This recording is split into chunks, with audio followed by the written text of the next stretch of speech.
Bienvenue à toi, ici Louisa et Nadège, deux amoureuses qui croient qu'avec des questions profondes, on peut créer des discussions qui transforment des vies. L'intention de ce podcast est de te permettre de découvrir des personnes inspirantes sous un angle nouveau et de te questionner sur ta propre vie grâce à des questions profondes tirées de notre jeu Vue. Et aujourd'hui, on reçoit Fred et Caro, que j'ai rencontré via plutôt, on va dire, la partie business, mais elles vous en diront plus tard. Caro et Fred, pour commencer, quel mot décrit votre état d'esprit du moment? Je laisse la parole à celle qui veut commencer.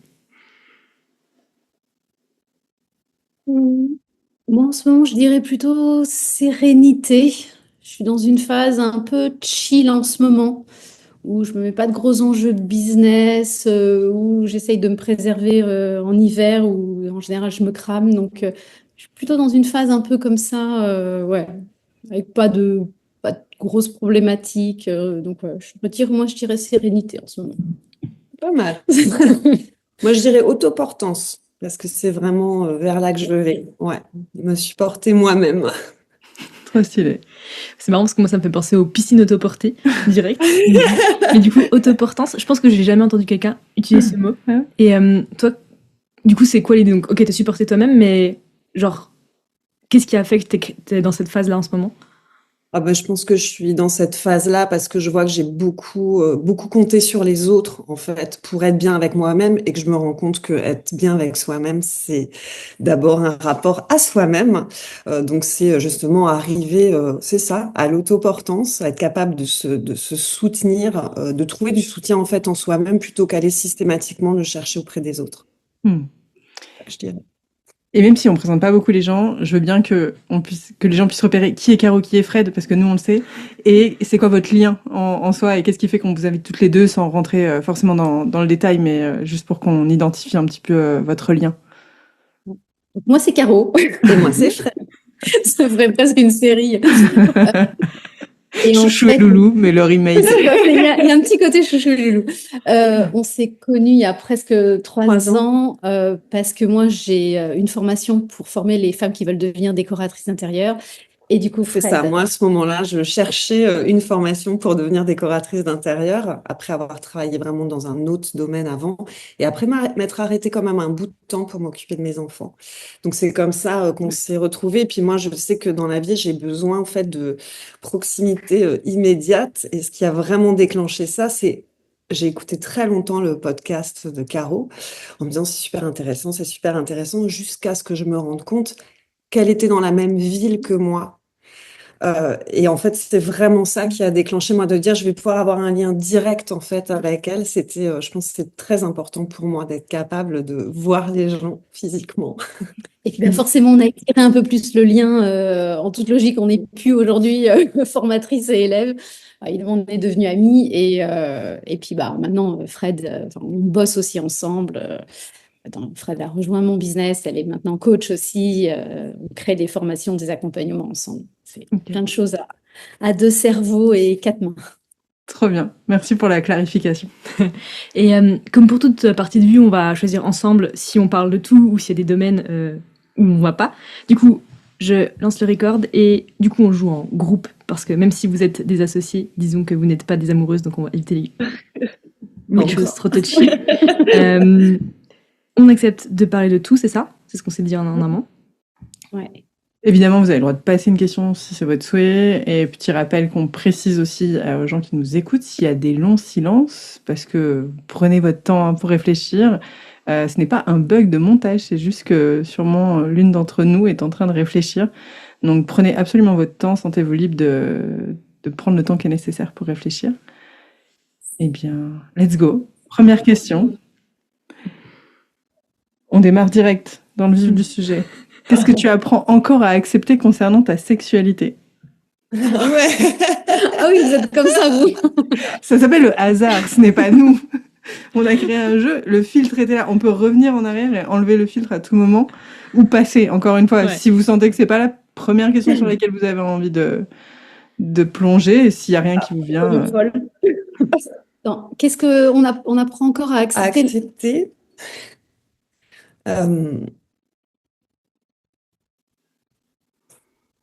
Alors, moi, je dirais pas à accepter, mais à affirmer. Est-ce que c'est OK si je vire la question comme ça? On fait ce qu'on Moi, veut. je pense que vraiment, j'arrive à affirmer le fait que pour moi, l'entrée dans la sexualité, j'ai d'abord besoin de tendresse, en fait. J'ai besoin de ça, sinon je suis pas capable. C'est pas quelque chose que je peux faire s'il n'y a pas vraiment une attraction finalement un peu intellectuelle et de la tendresse au départ. S'il n'y a pas cet intérêt-là, j'ai pas de goût pour ça, en fait. Team sapiosexuel, bonjour. Et je suis curieuse, pour sortir peut-être de sujet, avant de te passer la parole, Caro, mais est-ce que c'est un pattern que tu vois aussi dans d'autres domaines de vie, si c'est pas la forme de la sexualité, mais en tout cas avant un certain niveau de profondeur, il faut une forme de proximité peut-être intellectuelle et émotionnelle pour pouvoir aller plus loin dans tes relations, quelles qu'elles soient? Exactement. C'est bon pour la sexualité, mais pour tout le reste, en fait, aussi. Ouais. Ok. Et à quoi ça t'a aidé de capter que tu avais ce besoin-là pour pouvoir aller plus loin? Ça m'a aidé, je dirais, en fait, une fois encore en termes d'affirmation, c'est-à-dire de dire que c'est OK, en fait, euh, que l'émotionnel, c'est OK, c'est pas une faiblesse, c'est pas l'hypersensibilité, en fait, c'est bon pour moi, donc j'ai le droit de le dire. Ouais. Trop bien. Merci pour l'apport, parce que je pense qu'on peut voir la sexualité comme une porte d'entrée, mais que c'est très représentatif de notre manière d'agir au monde et de comment on se présente là-dessus. Donc, je pense que c'est assez symptomatique. Si tu prends conscience dans ta sexualité, c'est que tu dois sûrement prendre conscience ailleurs. Donc, merci pour ça. Et toi, Caro? Ah bah, j'aurais dit un petit peu quelque chose de semblable. Effectivement, accepter, je n'ai pas l'impression d'avoir besoin d'accepter quoi que ce soit, mais plus d'affirmer que ça puisse être OK d'avoir un seul partenaire sexuel de toute ma vie. En fait, mon histoire fait que mon conjoint aujourd'hui, c'est mon premier amoureux. Et donc, ça a été le seul partenaire sexuel et j'ai tendance à croire que ça sera le seul. Et ouais, enfin, ouais, c'est pas accepté parce que je l'accepte personnellement complètement, mais d'affirmer que j'ai pas besoin de découvrir ailleurs. J'ai pas besoin de, là où en plus c'est assez rigolo chez moi, parce que à l'inverse, je suis assez vite lassée de la routine, j'ai besoin de challenge, j'ai besoin de plein de trucs différents dans ma vie, j'ai besoin de déménager, j'ai besoin de voyager, mais sexuellement, j'ai pas cette envie de fantaisie, de folie. C'est juste, mais c'est là que je te rejoins. En fait, j'ai juste besoin d'être dans les bras de mon amoureux, quoi. En fait, ouais, donc j'affirme que ça me suffit et que j'ai pas besoin et que c'est l'épanouissement complet que ça soit comme ça et que ça soit. Et aux yeux de certains, c'est le côté ah bon bah pas, pas, pas grosse diversité. Et en fait, moi, je suis vraiment bien avec ça, quoi. Et ça fait combien d'années que t'es avec ton chéri? 28 ans. Nom d'une pipe. Je ne ferai pas de blague grave sur le sujet. Sexuelle, évidemment.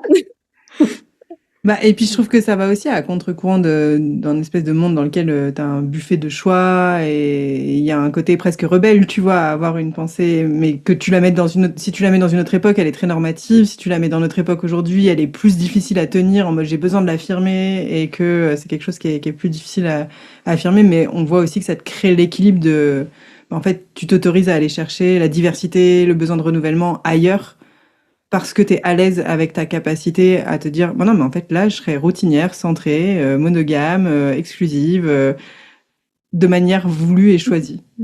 Ouais, je le vois pas comme un côté routinier, mais je pense que parce que Non, mais c'est parce que tu as utilisé ce mot-là, c'est pour ça que je me permets de ouais. revenir dessus. Ouais, non, mais ouais, vraiment, je pense que c'est justement ce socle que je perçois hyper solide qui m'autorise plein d'aventures à côté. Et je pense que ma sexualité, c'est vraiment quelque chose de, ouais, c'est une hyper safe place et puis mon couple en général, mais donc voilà, je pense que c'est ce qui autorise d'oser à côté. Moi, je rebondis parce que je comprends complètement Ouais, quelque part ce que tu dis. Moi, ça fait 27 ans que je suis mariée.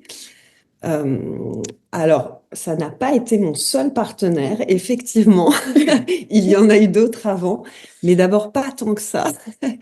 Et, euh, et j'ai pas non plus ce besoin, en fait. Il y a aucun moment où je me dis, j'aurais envie de voir autre chose avec quelqu'un d'autre. C'est vraiment, une fois encore, en fait, la profondeur du lien. Et moi, je suis vraiment attachée aussi à la construction sur le long terme. C'est vraiment important pour moi, en fait, l'histoire. Ouais. Mm. Trop beau. Prochaine question. C'est bon, on a passé la question sexuelle, c'est bon. On n'a pas dit que ça n'allait pas revenir. C'est un principe d'algorithme de hasard. Il n'y a pas de. Ouais. Mais bon. Là, ça va. Comment peux-tu contribuer au bonheur de quelqu'un d'autre aujourd'hui? Fais-le. Bon, vous pourrez le faire après le podcast, potentiellement, mais... En fait, moi, la première personne à laquelle je pense, c'est ma fille, la dernière, Mila, qui est jeune encore, qui a 10 ans. C'est ma plus jeune. Donc, moi, j'ai 4 enfants. Mila, c'est la petite dernière. Et en petite dernière, j'ai des scrupules parce que j'ai l'impression de la laisser un peu seule. Elle bénéficie moins du groupe des grands qui sont des ados, qui font leur vie. Elle est un peu enfant unique. Et c'est vrai que la vie est intense, on a plein de travail, on ne s'en plaint pas, mais j'ai un peu le sentiment de la laisser de côté parfois. Et je pense que euh, elle me dit souvent, j'adore te voir sourire, j'adore quand tu souris. Et en fait, je pense que je pourrais contribuer directement à son bonheur en fait aujourd'hui en jouant avec elle. C'est aussi simple que ça, mais vraiment en prenant 15 minutes pour faire un jeu avec elle, ce que je fais pas si souvent. Ok. Et à quoi tu as envie de jouer avec elle aujourd'hui? T'as une idée? Alors, ben, c'est ça, il faut juste que je m'adapte un peu. Moi, j'adorerais faire un jeu de société, un truc de cartes, voilà, mais elle est très créative et je pense que, en fait, finalement, plutôt faire un dessin ensemble, Ou créer un ce jeu de serait ce qui cartes ensemble? lui plairait. Ouais, mais ce serait ce qui lui plairait le plus. Ouais, c'est vraiment quelque chose de. Elle est très créative. Mm. Trop bien. On a hâte de voir le résultat de cette créativité et de ce quart d'heure playful ensemble. Et toi, Caro? Je la trouve compliquée paradoxalement la question. Moi, enfin, ce qui me vient spontanément, c'est faire le bonheur de quelqu'un. En fait, c'est vraiment nous cinq, en fait. Enfin, donc, j'ai 3 enfants. Et que globalement, les seules personnes. Enfin, je pourrais dire oui, j'ai envie de faire le bonheur de mes élèves, mais en fait, j'ai juste envie de préserver nous cinq. Donc, en fait, le bonheur que j'ai envie de créer, c'est créer des opportunités pour maintenir le noyau 5 le plus possible, voilà, de proposer à nous cinq de maintenir des voyages, enfin, des activités, de créer des occasions ou juste un petit apéro le samedi soir. Et en fait, enfin, je pense qu'on en est à un stade où on sent que le nous cinq va se terminer. Et il y a parfois un peu de nostalgie de ça. À l'inverse, je suis très heureuse de voir mes ados devenir des jeunes adultes et c'est très cool. Mais je sens qu'il y a une urgence c'est la fin de nous cinq. Hmm. Et comment tu Et qu'en pourrais fait, contribuer au bonheur de ce nous cinq aujourd'hui? je le vois un peu proposer des voyages parce qu'on a quand même ce côté commun très très fort. Enfin, on aime ça tous les cinq. Ou alors d'aller chercher l'activité qui va parler à l'un plus que l'autre. Je pense à cet été, on va sûrement partir en rando, probablement aller camper. Je suis pas sûre qu'au fond d'avoir un kiff énormissime pour ça, mais mon grand, lui adore ça. Donc je pense que c'est aussi essayer de créer des activités qui vont plaire à chaque enfant et nous plaire à nous aussi en même temps, mais d'aller chercher la passion de chaque enfant. Les filles, ça peut être des fois plus proposer des concerts, enfin voilà, d'essayer je sais que Benoît va à un concert avec sa fille. Enfin, c'est déclencher des activités qui permettent de rester en contact avec nos enfants, là où je sens qu'ils sont sur le point de prendre leur envol. Et donc, c'est pas qu'une seule personne, mais c'est vraiment maintenir ce noyau nous cinq. Et il est assez fort. Enfin, et on sent que c'est la fin. Donc, je suis un mélange de hyper contente de ça, et que ça soit la fin. Enfin, je suis heureuse pour eux, mais forcément, il y a mon petit cœur de maman qui doit encaisser 2, 3 trucs de temps en temps. Donc, Tu ouais, je voulais dirais rebondir ça. dessus. Mhm. C'est souvent. Et toi, comment tu peux contribuer au bonheur de quelqu'un d'autre aujourd'hui? Et comment tu as envie de le faire? Ce soir, on va avoir des amis à Grenoble et on se fait une petite raclette. Et j'ai bien envie de faire plaisir à quelqu'un ce soir. Ce serait qui aurait le plus besoin? Je pense, je prendrais bien des photos de saut. Je pense que ça pourrait lui faire du Je bien. pense que ça la ferait kiffer. Ouais. Voilà, ce soir, je prends des photos de Sophie. Voilà. Et toi? Je pense que dans les petites attentions, dans ce repas de ce soir, tu vois, de faire attention à ceux qui ont un régime particulier ou autre, parce que quand tu manges une raclette et que tu manges sans lactose, c'est un peu relou. Donc, je crois que mon bonheur, il passe aussi dans le fait d'avoir des attentions particulières pour chacune des personnes et qu'elles se sentent considérées. Parce que pour moi, le bonheur, c'est aussi un sentiment de considération. Et un peu comme ce que tu disais, Caro, de se sentir considéré dans, bah oui, des vacances en famille. Tu peux pas avoir un compromis qui plaît à tout le monde tout le temps, mais si tout le monde a son petit moment de bonheur à soi. Et je crois que j'ai envie de faire attention dans ces petites attentions-là ce soir. Ah bene. Comme quoi, une raclette, ça peut devenir intense. Conversation de raclette. Prochaine question. Que te dit ton cœur là, tout de suite?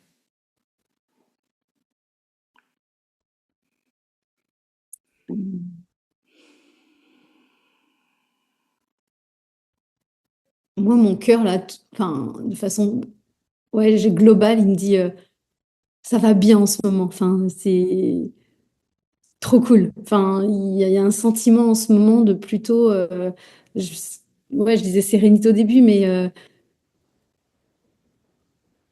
ouais, là, mon cœur, on me dit ça va bien en ce moment. Enfin, il n'y a pas de, ce qui n'a pas toujours été le cas, mais bon, début d'année dernière, enfin, il y a des moments plus challengeants.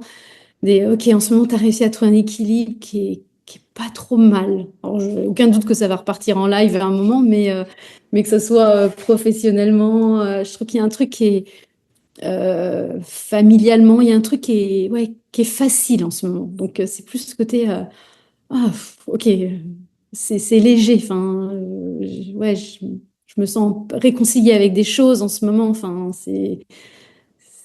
ouais, donc juste, je pense qu'il me dit, merci de m'offrir cette, cette sérénité, quelque chose de plus apaisé qui, ça a pu être le cas il y a quelques mois ou quelques années, quoi. Trop bien. Pas facile comme question. Non, pas Non, facile, je suis pas d'accord. facile. Moi, je pense que mon cœur, en ce moment, il me dit que j'ai besoin de sécurité affective. C'est très important pour moi, que c'est aussi quelque chose que j'affirme, mais qu'en même temps, j'ai quand même un certain contrôle aussi là-dessus. Je peux aussi créer ces occasions-là. Et, euh, et pour moi, la sécurité, c'est vraiment de faire partie de communauté, d'un groupe. C'est hyper important pour moi. C'est vraiment là-dedans, en fait, que je me déploie et que je me sens le mieux. Et c'est ça. Donc, ouais, là je pense que c'est le groupe famille qu'il faudrait que, auquel je devrais faire un peu attention. En tout cas, je sens que ça me ferait du bien. Ça ferait du bien à mon cœur, là, de prendre soin du groupe famille et et vraiment de réunir ce groupe famille. Moi, je suis un petit peu quand même dans le même cas que toi, tu vois, c'est-à-dire avec des enfants grands qui vivent leur vie. Et Ouais, ils ont le même âge, nos enfants. ouais, c'est parfois difficile en fait de rassembler tout le monde et c'est normal. Et on est content qu'ils aient leur activité, leur autonomie. C'est quand même le but, je trouve, de l'éducation, c'est qu'ils puissent développer leur propre univers. Mais c'est ça. Moi, je sens aussi que ce groupe famille, j'ai besoin ouais, j'ai besoin qu'ils se retrouvent de temps en temps. Donc c'est ça que mon cœur me dit. Fais quelque chose pour le groupe famille. Trop bien. C'est comme ça que tu arriveras à te sentir affectivement plus sereine. Ouais. Ouais, c'est cool parce que je trouve ça intéressant entre ta vibe du début de l'autoportance et en même Ouais. temps de reconnaître qu'il y a cette part de toi qui a besoin de servir ce qui est important pour toi, en tout cas de contribuer à ce qui est important pour toi pour te sentir en sécurité affective. Et je trouve que c'est important de le rappeler que bah, la sécurité affective, bien sûr qu'elle vient de soi, de notre état interne, de plein de choses, mais des fois elle passe au travers d'être au service. Et ça veut pas dire je suis autonome, je suis bien avec moi, que forcément je suis un individu solitaire et particulièrement seul, et au contraire que l'effet de communauté et de lien et de liance fait vraiment sens pour moi dans cette capacité de se sentir bien, quoi. Ouais, mais tu mets le doigt là sur quelque chose de vraiment, peut-être avec lequel j'ai le plus de difficultés, moi, à dealer ces derniers temps, mais que vraiment j'ai pris cette problématique à bras-le-corps, je dirais, depuis plusieurs années quand même. Et quelque part, la formation a participé à ça. C'est-à-dire, moi, j'ai mis beaucoup d'énergie dans le groupe. Parce que je sentais que ça me faisait du bien, mais en même temps, il y a toujours ce risque de se perdre en fait un peu là-dedans. D'où ouais, cette importance aussi d'autoportance Mm. pour moi. Donc c'est vraiment essayer d'avoir les deux, de trouver le meilleur équilibre. Le groupe me fait du bien, mais j'ai besoin aussi d'être solide toute seule et moi-même. Ouais. Ouais, de trouver ce bon équilibre entre contribuer au groupe qui est important pour toi et en même temps pas oublier que tu fais partie du groupe, quoi. C'est mignon. Je pense que j'avais compris que vous aviez beaucoup de similitudes, mais pas à ce point. Enfin, tu vois, quand vous décrivez, on voit vos valeurs qui sont très communes. Ouais. C'est fou. Ouais.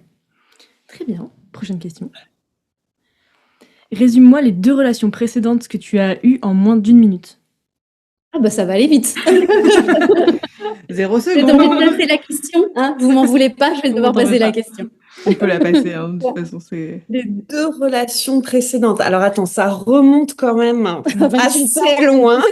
Après, si ça fait aucun sens, parce que, enfin, voilà, Ouais. pour vous, c'est pas... On peut la passer. On Ouais, peut c'est la pas le passer, hein. Non, mais alors si, non, mais si, ça peut faire du sens en fait. Il y a deux relations auxquelles je pense. La première qui a duré quand même un certain temps, je dirais environ 3 ans. Donc j'étais quand même jeune, mais c'est ça. Et en fait, ça a été hyper douloureux, je dirais pour moi, parce que c'était vraiment avec quelqu'un d'extrêmement égocentré, là, pas égoïste, mais très, très égocentré. Et moi, justement, dans ce qui me constitue, c'est-à-dire de donner, donner, donner à l'autre, au bout d'un moment, ne pas recevoir, c'est vraiment trop difficile. Euh, mais ça a duré quand même 3 ans. Des fois, je suis quand même endurante. Je pourrais décrocher avant. 3 ans, c'était peut-être un peu long. Et sinon, j'ai une autre relation qui a été beaucoup plus courte. Et là, ça touche à cette idée de perfection, je dirais, parce que c'était avec quelqu'un de très beau, très intelligent, très gentil. Euh, une espèce d'icône dans la petite ville où je vivais. Voilà. Et je me suis ennuyée à mourir. C'est chiant les gens Voilà Voilà, pourquoi il ne parfaits. faut pas rencontrer vraiment. ses idoles. C'est ce qu'on se dit. C'est ce on regardait un truc hier et le mec disait voilà pourquoi il faut pas rencontrer ses idoles. Et quand tu dis une icône, une idole, ça fait un peu ça. Mais du coup, je suis curieuse parce que si on bouge la question d'un poil sur le côté pro, puisque vous avez une relation pro et vous êtes ensemble professionnellement aujourd'hui. Mais si par contre, vous me résumiez vos 2 dernières relations professionnelles, et c'est pas forcément des associations, mais vos 2 dernières grandes relations professionnelles avant celles que vous avez ensemble aujourd'hui, en moins d'1 minute, ça donnerait quoi? Alors pour le coup, je pense à plusieurs. La dernière, effectivement, a été plus compliquée parce que, parce que un même coup de cœur que Fred au départ, mais la fin a été beaucoup moins facile. Et il y a eu des moments ouais, beaucoup plus challengeants où j'ai été confrontée à une perception radicalement différente. Ok. Et en fait, ça m'a envoyé une image de moi-même vraiment ouais, compliquée où je suis passée par plein d'émotions, à me sentir soit égoïste, soit penser à moi, à mon. Enfin, en fait, on avait 2 business séparés et on se réunissait sur un projet global, enfin commun. Et en fait, on n'avait pas, je pense, pas les mêmes priorités au fond, pas les mêmes envies, pas les mêmes stades de vie. Et, euh, et j'ai eu l'impression de recevoir des choses négatives, de pas être autorisée à du coup mener mon business comme je le sentais. Enfin, ouais, ça avait été dur.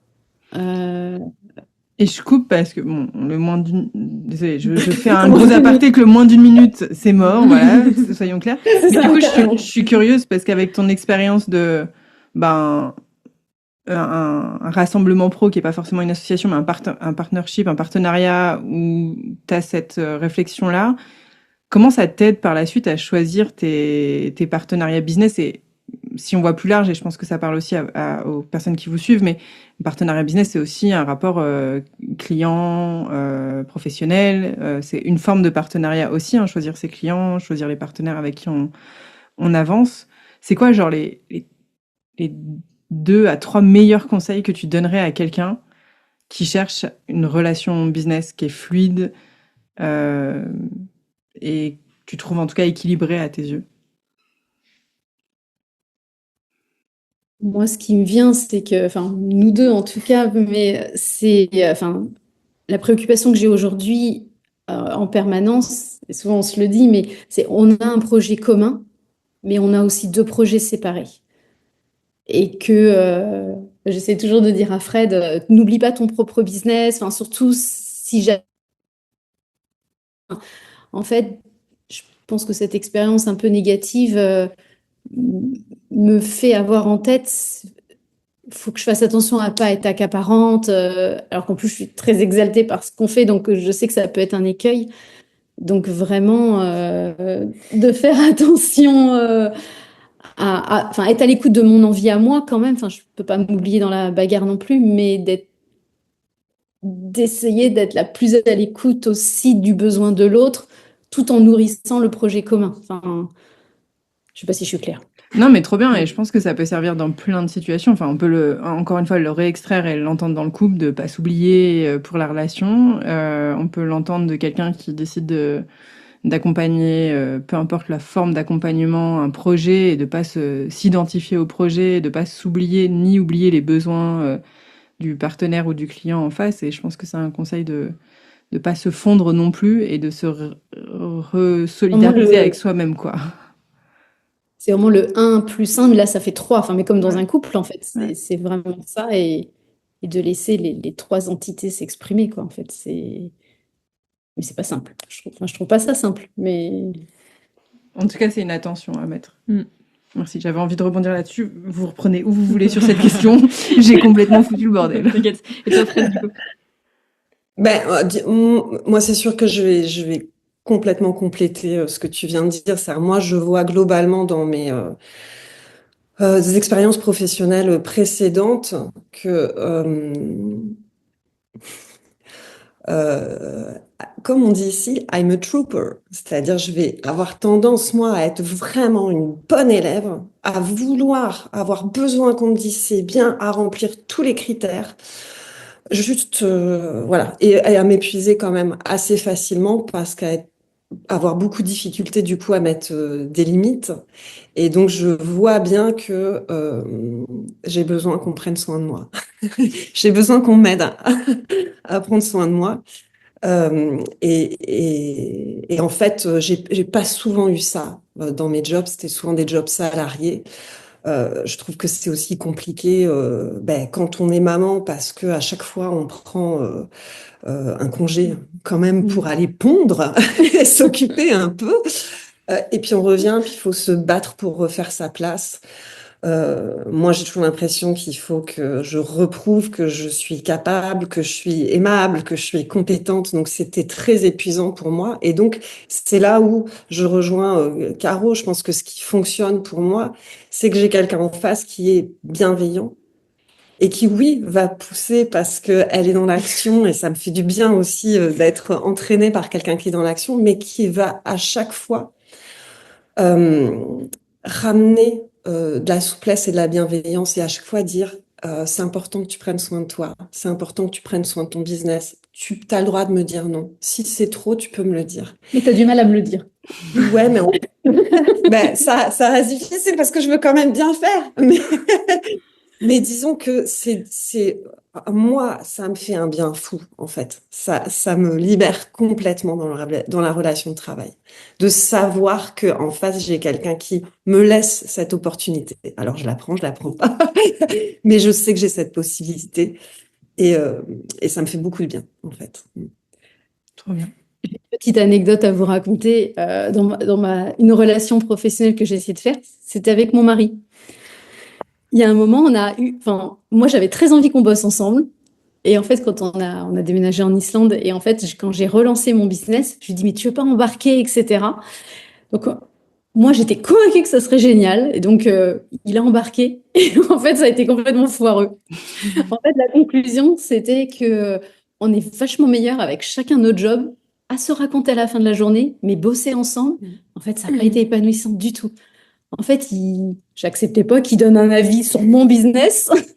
C'était une catastrophe. Donc ça, c'était la petite anecdote pendant. Et là, j'ai tenu 1 minute. Mais du coup, tu as essayé de l'introduire dans ton business ou vous avez essayé de construire un truc ensemble? Alors, c'était quand même lancer mon activité de décoratrice intérieure en Islande, où je lançais un showroom. Donc, c'était Ouais. comme un nouveau truc. Donc, il rentrait et on construisait ensemble. Mais en fait, je me suis rendu compte que j'avais pas anticipé plein de choses. En fait, il avait bien le droit de donner son avis. Et je me suis rendu compte qu'il y a plein de choses que j'acceptais pas. Et je pense que je suis quand même riche de cette expérience avec Fred aujourd'hui, parce que Dieu sait si j'en avais envie, en fait, qu'on bosse ensemble. Et lui était plus réticent. J'avoue que je pense que j'étais plus d'accord que lui. Mais, euh, mais ouais, ça n'a pas été ouf, en fait. Et on s'est dit, bah, en fait, nous deux, c'est pas là qu'on est les meilleurs, qu'on est bien meilleurs pour venir se challenger sur le boulot l'un de l'autre que de partager ce. Alors que j'étais convaincue que ça allait être génial. Et ça a été facile à quel point de reconnaître, surtout pour toi, que finalement le match n'était pas bon sur ce point de vue-là? Ouais. Assez facilement. On l'a quand même pris. Ça n'a pas généré de conflit. Enfin, on l'a Non, pris pas quand dans le même. sens conflit, mais des fois, tu sais, t'es en mode, bon, bah, peut-être qu'il faut encore un petit peu essayer ou des trucs comme ça. En fait, je pense que ça a été bénéfique. À un moment, je me suis dit, en fait, je suis la boss. Ce qui n'est pas le cas dans notre couple, hein, évidemment. Oui, si, je suis la boss. Assume, assume. Non, non, je plaisante. Non, évidemment, le but dans notre couple, on est quand même à égalité. Et qu'il y en a un qui peut prendre le lead à un certain moment. Mais en tout cas, on se sent profondément à égalité. Alors qu'en fait, là, j'ai été obligée d'affirmer, en fait, je veux être la boss. C'est mon business malgré tout.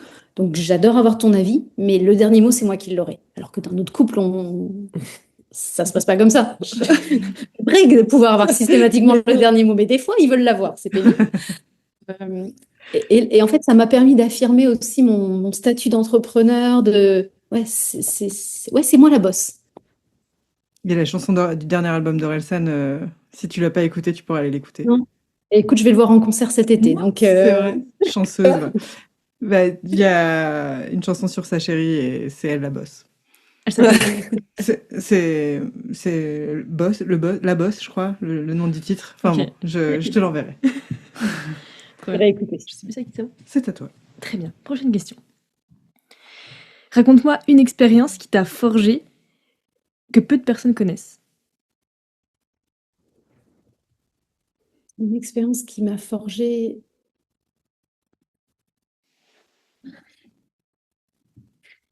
euh,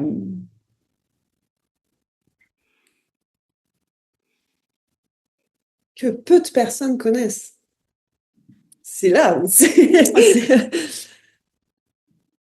pas le storytelling que vous faites à chaque fois. C'est ouais, bien sûr. éventuellement. Et ça peut être une anecdote, mais qui a été impactante pour vous. Moi, je pense à quelque chose. Ma deuxième fille avait 1 an et quelques. Enfin, la grossesse avait été compliquée parce que j'avais chopé une maladie pendant sa grossesse. Et donc, on a eu une grosse inquiétude toute la grossesse qu'elle ne puisse pas être menée à terme et que l'enfant ait des grosses malformations, enfin, qu'il ait besoin que la grossesse s'arrête.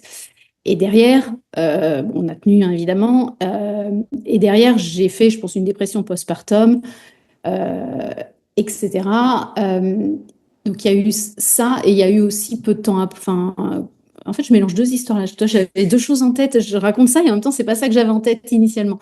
Mais il y a eu ça où j'ai appris à prendre, enfin, ouais, à prendre soin, enfin, à exprimer mon mal-être en fait, et que Attends, je suis en train de mélanger deux histoires en fait dans ma tête, hein. Il y a un truc, en fait, j'ai deux choses qui me viennent. Donc il y a ça, effectivement. Je pense que c'était la première fois où en fait derrière cette un peu dépression postpartum, il y a eu un moment où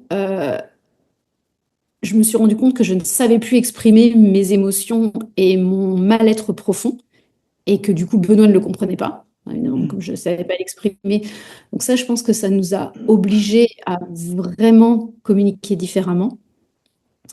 Euh, et ça a été vraiment, ça, c'était vraiment un moment hyper douloureux d'être jeune maman et foncièrement mal. Euh, Et je rebondis là-dessus, ça a forgé quel pan de ta vie, ta maternité, ton couple, ta vie de femme, un peu tout ça en même temps? euh, alors clairement ma maternité, ça c'est sûr, parce que il y a eu des questions où de me dire, en fait, j'étais capable de me battre tellement fort pour cet enfant.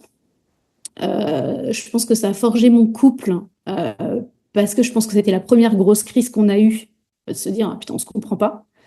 Je lui disais que j'étais malheureuse et on se comprend pas. Euh, et en fait, je savais pas trop pourquoi, parce que globalement, j'avais deux enfants qui allaient très bien, enfin, alors que j'allais vraiment pas bien. Et ça a mis le doigt aussi sur le fait que je m'étais perdue dans la bagarre. En fait, j'étais devenue 100% maman. Et en plus, c'était un moment où j'avais fait des pauses professionnelles et je m'étais vraiment perdue de vue. Euh, et qu'en fait, ça m'a obligée à me remettre au centre de ma vie, quoi. Enfin, que j'avais le droit d'être maman, mais j'avais pas le droit de me perdre pour autant. Et donc, ça a été refaire de la place pour moi, de demander aux autres de me redonner de la place, Mm. alors que je pense que je m'étais complètement oubliée. Enfin, il y avait ouais, trop de choses à gérer et cette. Ouais, Merci pour le partage. ouais, ça, je ne dis pas souvent raconter.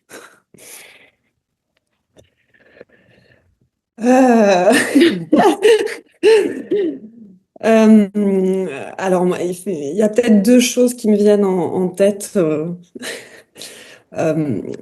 la première, un peu, déborde un peu de la question parce que c'est quand même quelque chose dont j'ai parlé quand même souvent. Euh, mais je pense que c'est quand même fondateur pour moi. En fait, donc de mes quatre enfants, le premier, Elliot, qui a eu plein de soucis aussi de santé quand il était petit. On a eu en fait un diagnostic d'autisme type Asperger quand il avait 10 ans. Et je pense que c'était... En fait, moi, je l'ai vécu hyper bien. Ça a été vraiment en fait un soulagement euh, parce que tout d'un coup, j'avais quelque chose à travailler. C'était pas dans le vide. Cette difficulté de communication en fait que je ressentais avec lui, cette inadaptation, mais moi je me sentais inadaptée en fait Mm. par rapport à ces demandes. Euh, Ça a été quand même, je trouve, l'éducation a été difficile avec lui. Il était adorable, mignon et gentil, mais la communication était compliquée. Donc j'avais l'impression, moi, je pense, d'être un peu défaillante par rapport à ça. Et en fait, quand j'ai ce diagnostic, il y a un énorme soulagement, pas parce que c'était pas du tout une histoire de je suis pas coupable, c'est pas de ma faute, Mm. mais de dire OK, en fait, c'était pour ça. OK, en fait, je comprends, je peux lire, je peux comprendre, je peux l'aider. Et puis finalement, je pense que je me comprends mieux moi aussi Mm. en ayant lu là-dessus et en l'ayant accompagné. Donc je pense que c'était vraiment ouais, fondateur pour moi. Et j'ai eu de la chance, en fin de compte, bah, d'aller jusqu'à ce diagnostic-là. Et quelque part, je remercie le Québec. Non, mais parce que il est tellement limite, il est tellement limite, oui, dans son autisme, que ça aurait pu passer complètement sous le radar en France. En France, les profs me disaient, il est hors du rang, au sens propre comme au sens figuré, il est toujours à côté, il faut qu'il rentre dans le rang. Euh, donc, on voyait bien qu'il y avait une difficulté, mais je pense on aurait pu complètement passer à côté et du coup pas sortir les bons outils Mm. pour l'aider en fait à développer son autonomie. Donc, ouais, mais ça, c'est quelque chose dont j'ai plutôt parlé en général. La chose dont j'ai beaucoup moins parlé, mais toi, tu sais, parce qu'elle sait quand même beaucoup de choses. Mais moi, j'ai réussi, en fait, c'était un acte vraiment fort et puissant dans ma vie, à confronter, en fait, un agresseur dans un cercle d'amis et à sortir, en fait, de ce cercle-là, à mettre un terme, en fait, à, à, à- à mettre un terme à ça, à confronter, à dire les choses, à mettre mes limites et à partir.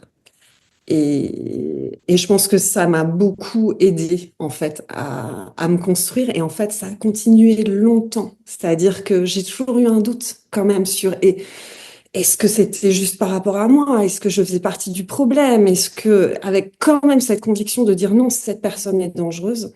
Et puis finalement 15 ans se passent et j'ai le retour des gens dans ce groupe d'amis-là qui reviennent me dire bon sang, mais en fait quelque part, tu avais raison, on l'a compris.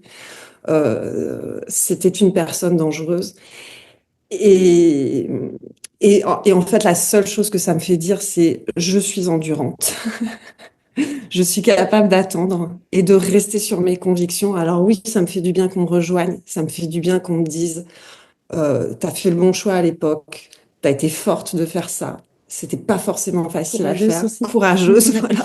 Donc ça me fait du bien. J'ai plus de mal à me le dire à moi-même. J'ai plus facilement, c'est plus facile pour moi de l'accepter des autres, mais je pense que ça a été, ouais, un moment quand même fondateur pour moi.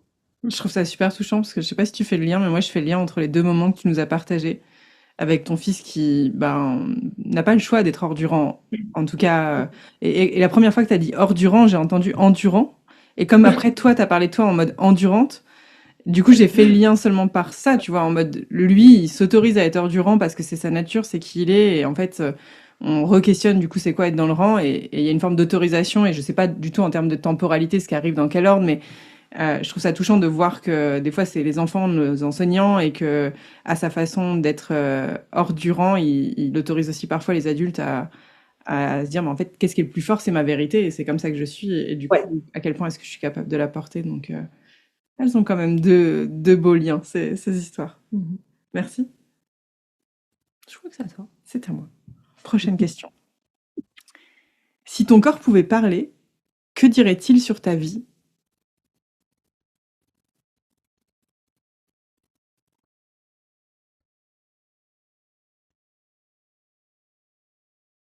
Hmm. Moi, je crois qu'il dirait putain, t'en fais beaucoup quand même, tu me malmènes un petit peu. Dans le sens où c'est tout le travail récent aussi de savoir m'arrêter à temps avant d'aller jusqu'à me cramer.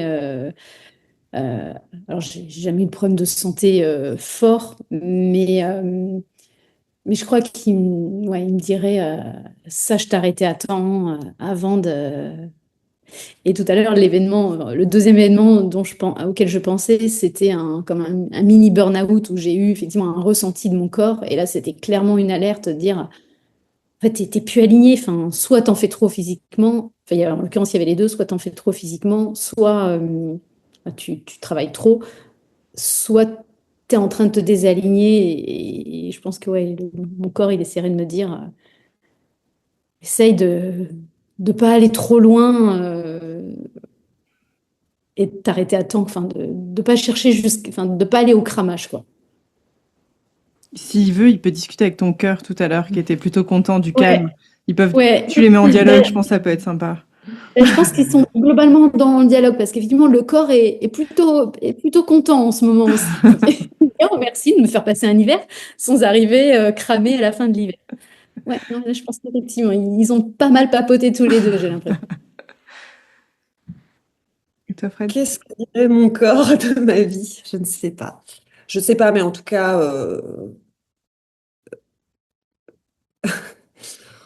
je pense, ben, qui me dirait, mon corps me dirait, ben, rappelle-toi à quel point ça te fait du bien de bouger, en fait. Danse, nage, regarde comme c'est bon pour toi, n'oublie pas ça.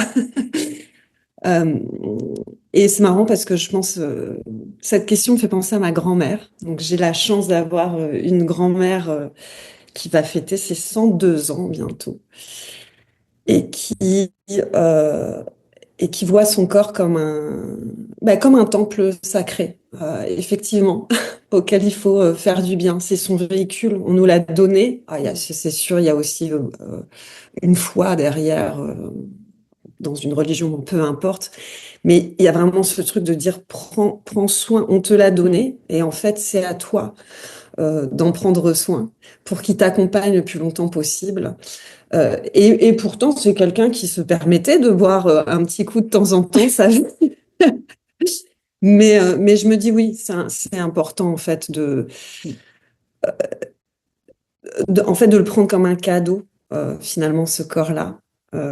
Et de l'entretenir pas comme et c'est pas justement l'entretenir en faisant du sport de façon effrénée, en s'obligeant à aller 4 fois par semaine au gym pour soulever des haltères, mais juste de dire qu'est-ce qui lui fait du bien. Moi, le mien, il a besoin d'eau, il a besoin de nager et il a besoin de danser. Voilà. Et quand je lui fais du bien, ma tête va mieux. Voilà. Trop bien. On se fait une petite dernière du jeu avant les questions rituelles? Allez. Allez, je te laisse la dernière du jeu. Quel est le geste le plus touchant que quelqu'un ait fait pour toi?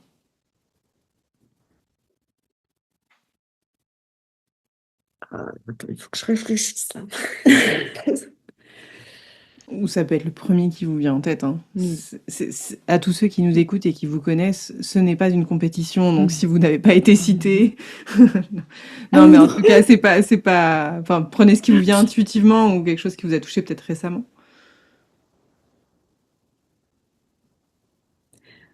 Moi, je pense que les gestes qui me touchent, c'est tous les petits gestes du quotidien. Et là, pour le coup, je pense vraiment à mon conjoint. En fait, il y a plein de petits gestes du quotidien. Je pense que c'est pas mal son langage de l'amour aussi. Alors, il y a les gestes physiques, évidemment. Il est très câlin, très, très tactile, très bisou, très tout ça. Mais je me rends compte que c'est des petits gestes qui... Il y a une anecdote qui me vient là, qui est toute récente, où je devais aller refaire mon passeport. C'est dans un endroit de Montréal où vie souterraine. Enfin, bon, moi, j'y vais jamais parce qu'avec des centres commerciaux, je déteste aller là-bas. Et lui, il bosse dans ce quartier-là. Et j'étais en panique parce que je suis partie en retard de la maison et j'avais pas encore fait ma photo de carte d'identité, de passeport. Il fallait un endroit précis, bon format, blablabla.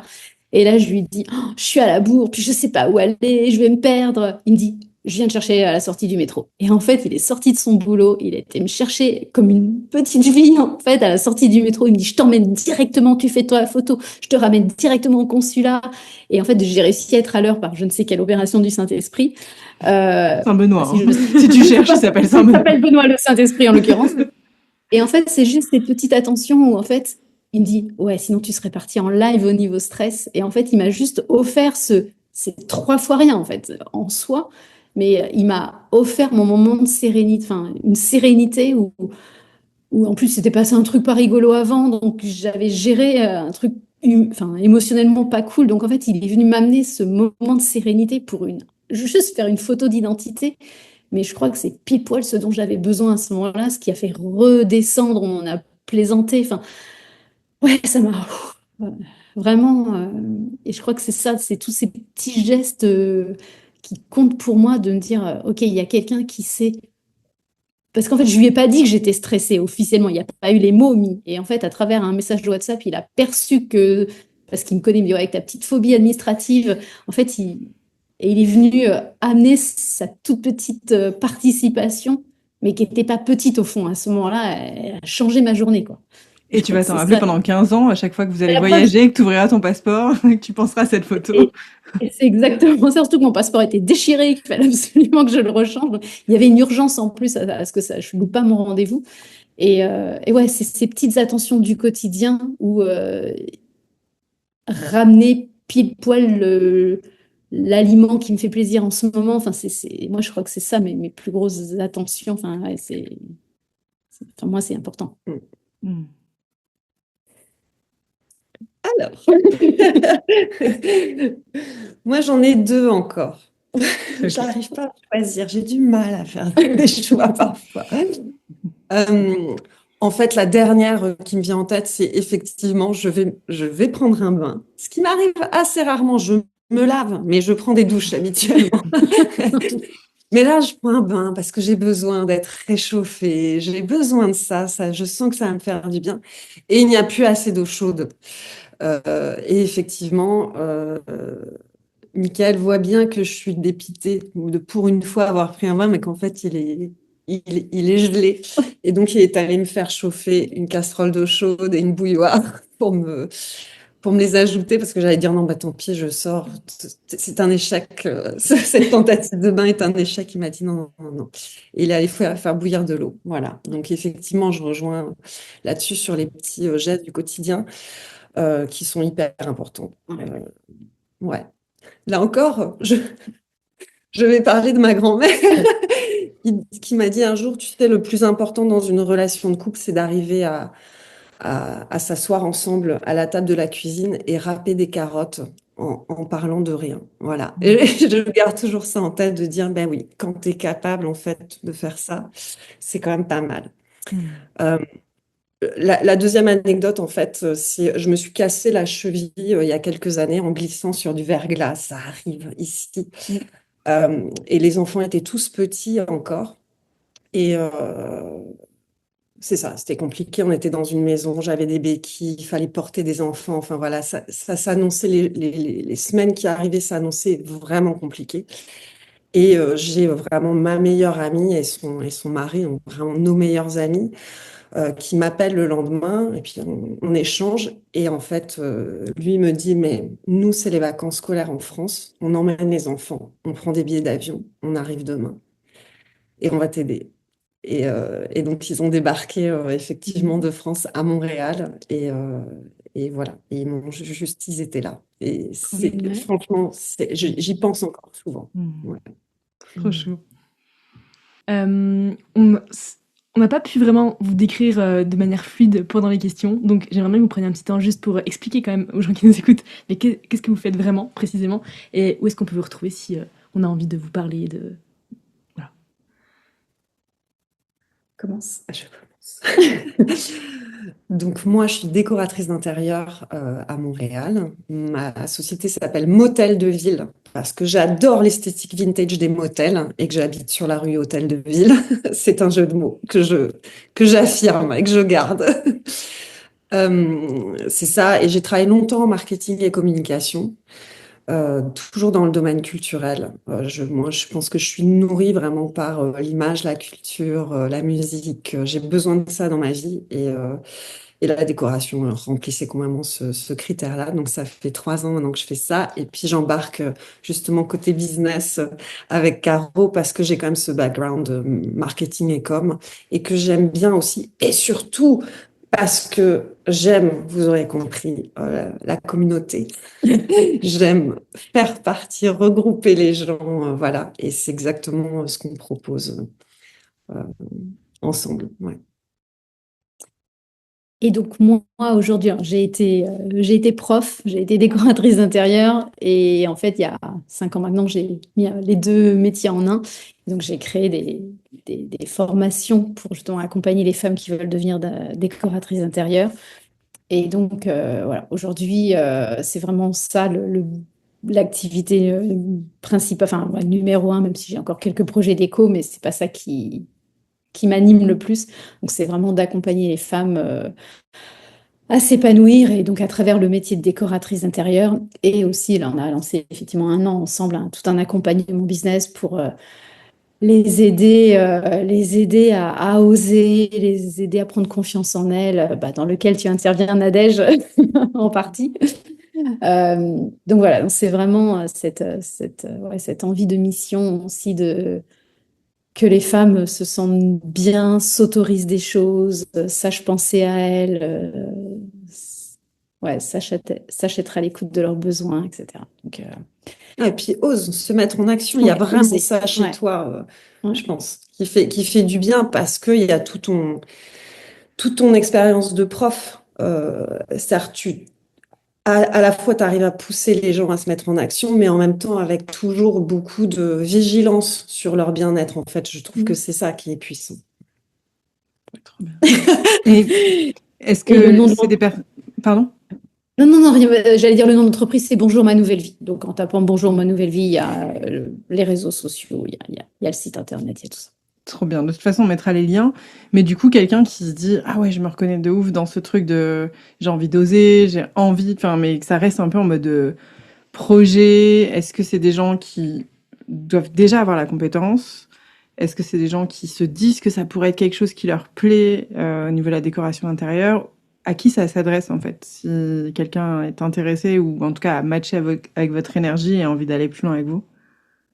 Bah, je pense qu'effectivement, il faut quand même la passion déco. Enfin, mais alors pas besoin de compétences, parce qu'on les forme pour ça. Donc, il n'y a pas du tout besoin. Mais le point de départ, en général, de toutes nos élèves, elles sont passionnées de déco. Enfin, en général, c'est petites filles, elles bougeaient les meubles dans leur chambre, elles jouaient aux Sims. Enfin, voilà, ça, c'est des points communs. Donc, il y a ça, mais ça, après, les compétences métiers, on leur apprend. Et puis, il y a le côté, ouais, envie d'être entrepreneur aussi. Et ça, c'est pas rien. C'est pas rien de vouloir être entrepreneur et être décoratrice d'intérieur. C'est aussi accepter d'être entrepreneur. Donc, c'est pour ça que nous, ça nous tient à cœur de leur donner le plus d'armes possible pour y arriver. Et c'est pas facile parce que, bah, Nadège, tu le sais bien, hein, ça touche beaucoup à leur mindset. Et on essaye d'y mettre beaucoup d'intention à ce niveau-là aussi, que ouais, c'est pas banal pour une femme de se mettre en priorité, de prendre du temps pour elle, d'affirmer vouloir réussir, d'affirmer se montrer. Enfin, il y a toute cette dimension liée au fait d'être une femme ou Mais de prendre sa place, de prendre sa d'oser prendre place. sa place, en fait. Ouais, c'est vraiment ça. C'est trop chouette et ça résonne avec une séance de coaching que j'avais tout à l'heure avec une femme qui aime beaucoup le beau. Et en fait, ça se voit, tu vois. À chaque fois que je fais des séances avec elle, la déco derrière elle est trop stylée et tout. Et ça paraît une évidence pour tout le monde sauf pour elle. Tu vois, genre vraiment en mode tout le monde le voit, mais pour elle avait du mal à se dire bah, en fait, j'aime le beau et c'est important pour moi d'être entourée de beau, mais j'ai peur d'être perçue comme superficielle si je commence à affirmer ça et je pense que c'est important aussi de le revaloriser en disant mais en fait peut-être que tous ces petits signaux et même si tu le dis de manière anecdotique de ok on joue aux Sims quand on était petite mais dans notre quotidien aujourd'hui il y a sûrement des choses qui font que tu as un attrait pour certaines choses mais peut-être que il y a des croyances qui vont faire que tu les réprimes que tu vas pas t'autoriser à le faire mais s'il y a cette petite voix en tout cas que vous entendez chez vous peut-être que c'est le moment d'aller discuter avec Caro et Fred pour savoir si cette petite voix parle plus de vous et de votre passion en tout cas ça peut être chouette d'aller explorer la chose. On va passer à nos deux dernières questions rituelles de Vue et du podcast. La première, elle est toujours posée par l'invité précédent.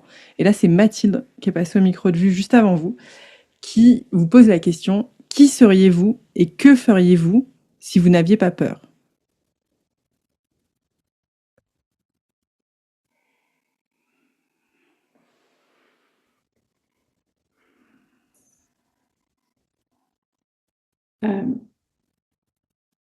En fait, enfin, c'est pas facile comme question pour moi parce que j'essaye quand même. En fait, j'ai pas l'impression d'avoir beaucoup de peur pour m'autoriser des choses, en fait.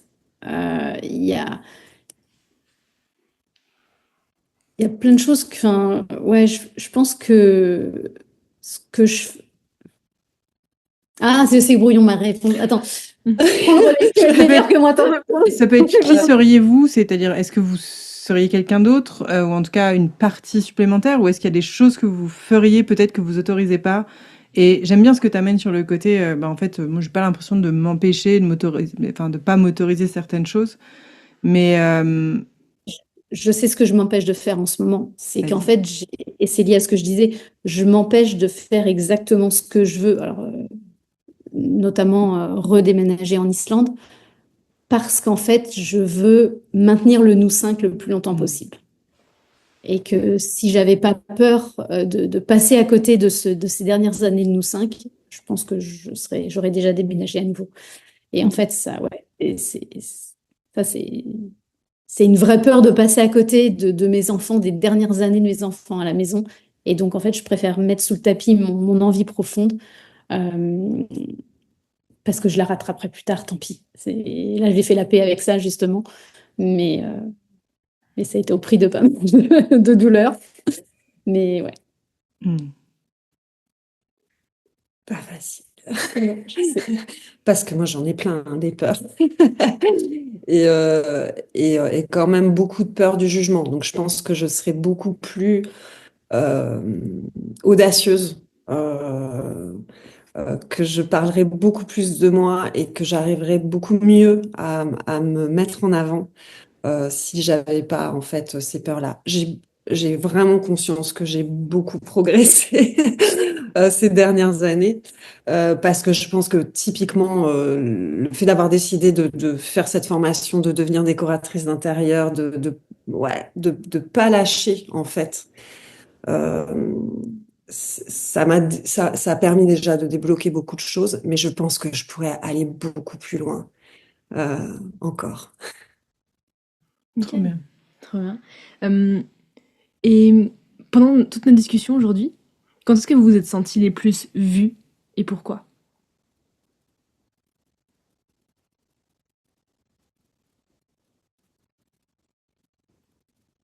Euh,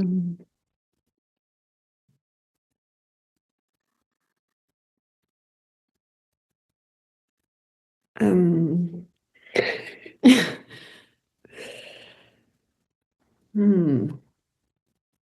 ouais, moi je pense que c'était probablement la question, le fait de raconter les moments difficiles euh, quand Constance était petite. Enfin, ouais, forcément quand tu livres des moments plus challengeants, bah,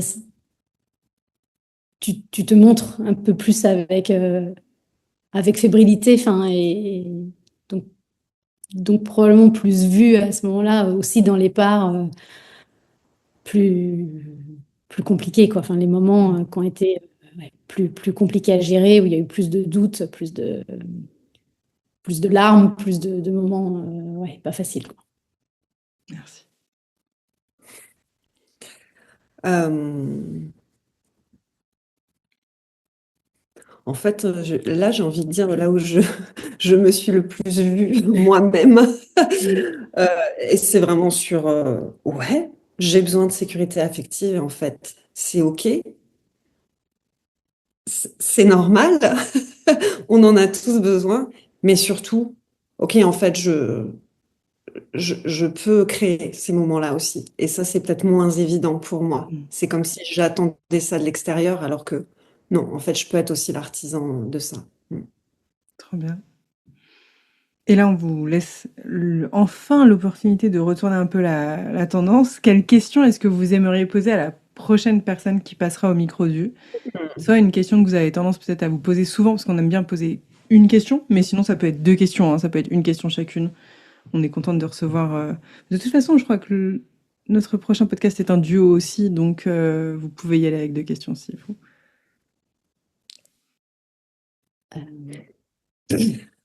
Mm.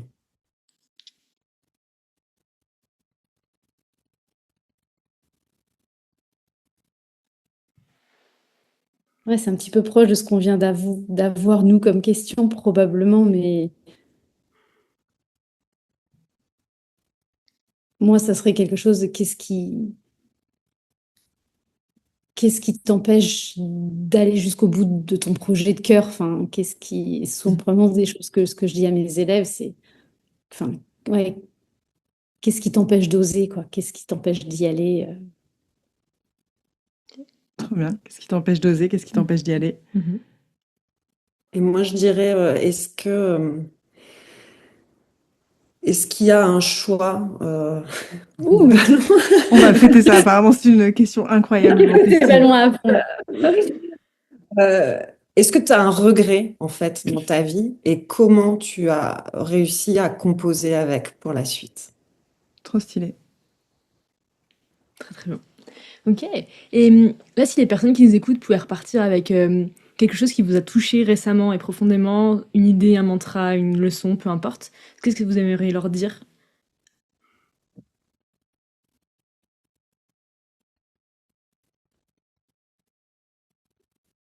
Euh, Bah, moi, je dirais euh,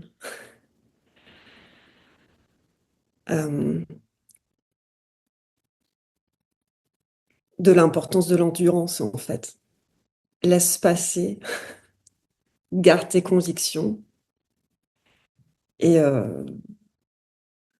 si c'est intimement ce que tu penses, il faut continuer et tu verras que tu vas attirer finalement les gens qui ont les mêmes valeurs que toi. Quelque chose comme ça. Trop stylé. Moi, je dirais, n'attends pas d'avoir tout verrouillé à 97% pour y aller, en fait. Enfin, D'accord, je vais faire ça. mais, mais ouais, de dire si ton projet, alors oui, on va fait pas n'importe quoi non plus, hein, bien sûr, mais si tu as après sécurisé 20%, bah vas-y, saute et tu vas construire le reste au fur et à mesure. Et j'ai cette conviction qu'il y a plein de choses, si on attend d'avoir tout verrouillé, en fait, on le fait pas. Et je pense que c'est des choses que moi j'ai vécues. En fait, si j'avais su que j'allais galérer sur certains trucs, je l'aurais jamais vécu, mais je serais probablement passée à côté des plus belles histoires de ma vie, en fait. Donc, sécurise, ok, 20% parce que voilà, on se met pas dans le mal et on se crée pas une insécurité, notamment financière ou voilà. Mais vas-y. Et d'ailleurs, c'est une phrase que j'écris sur mon site internet, saute et le filet va se construire au fur et à mesure. Trop stylé. C'est C'est drôle parce que, en fait, entre chaque podcast, il y a toujours un point de résonance qu'on n'a pas maîtrisé. Et dans le podcast qui est sorti juste avant le vôtre, du coup, c'est Mathilde qui parlait beaucoup du leap of faith, du saut de la foi, quoi, de saute et le parachute s'ouvrira, en fait. Et je crois que ça me c'est fait, drôle. ça me fait sourire de voir ces liens à chaque fois. Et vraiment, il y a un petit rappel à chaque fois. Donc, merci pour ce rappel-là et pour cette foi dans le fait que, en fait, le parachute va s'ouvrir. Mais effectivement, c'est bien d'avoir juste vérifié si j'avais un truc sur le dos avant d'y aller et que c'était pas un sac à dos, Voilà, quoi. quand même. Effectivement. Et de se dire qu'en fait, souvent, on sous-estime tout ce qu'on est capable de décupler comme force, en fait. Mm. Souvent, on croit qu'on n'est pas assez ou qu'on n'y arrivera pas. Et en fait, quand tu es face à l'adversité ou au challenge, ben, en fait, on a tellement de choses en nous. Enfin, Mm. et du coup, le fait de venir révéler ce qu'il y a caché en nous, ça booste la confiance. Hein, on grandit quoi de tout ça. Et je trouve que c'est des chouettes choses à vivre, du coup. Trop bien. Eh ben, je trouve que c'est une merveilleuse sagesse sur laquelle conclure. Moi, j'ai kiffé ce moment de partage profond avec vous, Caro et Fred. Si vous avez kiffé autant que nous, je t'inclus dedans, mais je pense qu'il n'y a pas de souci là-dessus. Et que vous avez envie d'en vivre plus souvent, on vous donne rendez-vous sur l'Insta de Vue qui est @nous.vue ou directement sur le site nousvue.com si vous avez envie, vous aussi, de faire vos parties de vue avec des personnes que vous connaissez de près ou de loin.